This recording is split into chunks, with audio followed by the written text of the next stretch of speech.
سبيل الدموع سبيل مريح تنهد يا صاحي كي تستريح.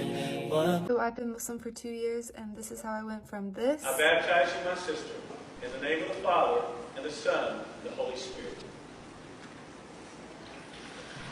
Spirit within the baptism. Raise to all. To this.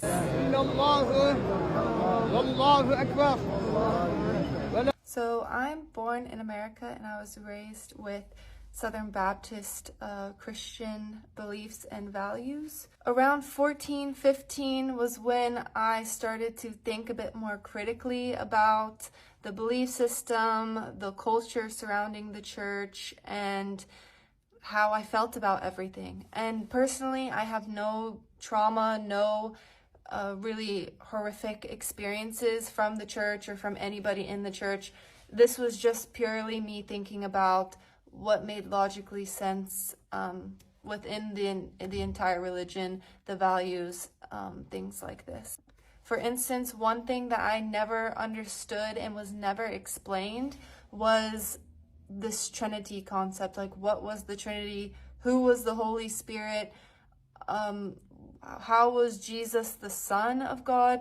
I thought it meant sometimes they just referred to it as like, oh, we're all children of God and Jesus was just a son of God. But then I came to realize, like, no, they actually believe he was God's son. And that was something I wasn't very sure about. I believe that Jesus was a real person and he was an important person, but I never really quite understood how he could be God, but then a human at the same time, but then God's son at the same time. But then, like, these things didn't make sense to me.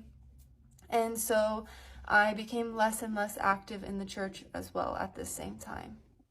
Another thing that I can remember from an early age was my baptism and how important that was for my family, and how it was something that I really felt pressure to do, something that I needed to do. I remember this time when they're passing around cups of grape juice and crackers that I wasn't allowed to have one because I wasn't baptized. My brother had just gotten baptized, and so he was allowed to have the juice and the crackers, but I wasn't allowed to have it because I technically wasn't a Christian and I wasn't saved. And yeah, so I just had to sit there while everybody else was eating their little crackers and drinking their little cup of juice. And I was wondering why, because I had been at all the events that these people had been. I went to all these Christian functions, summer camps, everything. Like, how could I not be considered a Christian? It was very confusing for me. So back to whenever I'm 14, 15, these types of things didn't really make sense to me, and I kind of stopped saying that I was Christian. I stopped going to church.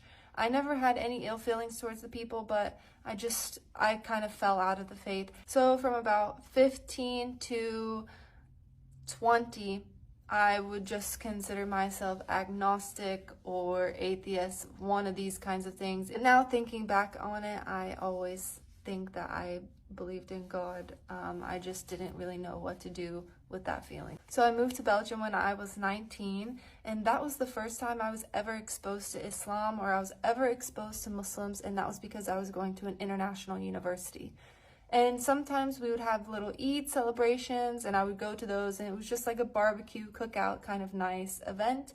And I had seen my friends pray once or twice, but I didn't really ask any questions. I didn't really bother to think about it any much more than I had to, and that was kind of it. It wasn't until one Ramadan that my friends told me that they were going to be fasting and they were not going to eat during the day or drink during the day, and they were just letting me know. And I said, oh, that's really interesting. I never heard about Ramadan. I didn't know anything about it. I didn't even know what fasting really was. My friends explained it to me, and it sounded really interesting. I had never experienced or heard anything like that, so I asked if I could fast with them, and of course they were more than excited to let me fast with them. So during that month we were fasting, and my friends were praying and watching Islamic videos, and I just asked, like, oh, like, what are the typical things that you do outside of fasting during Ramadan?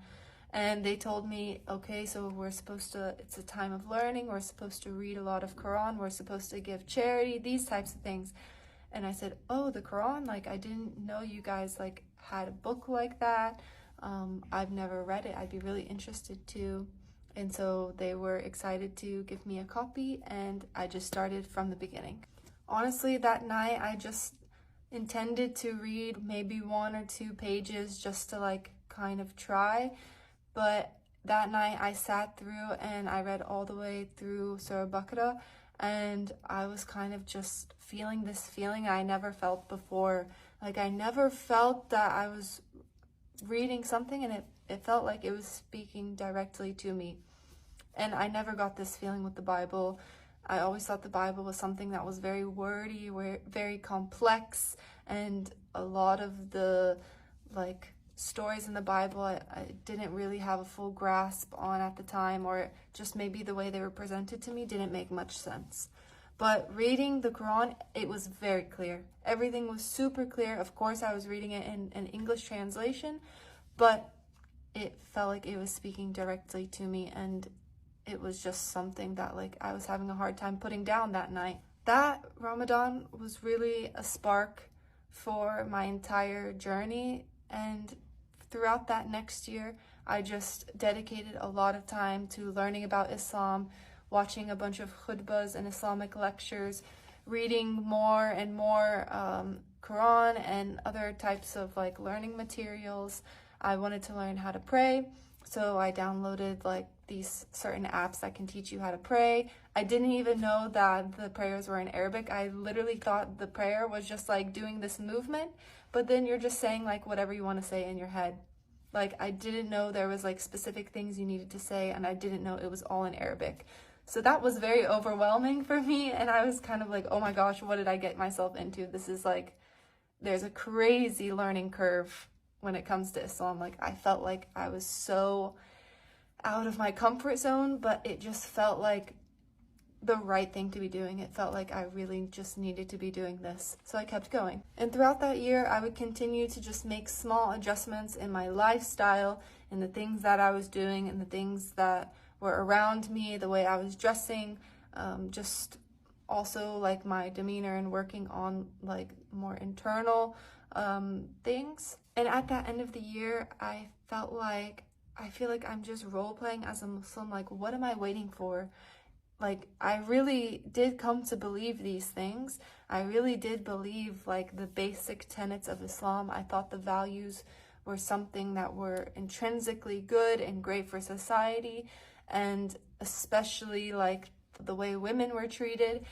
And I just thought to myself, like, why am I delaying it anymore?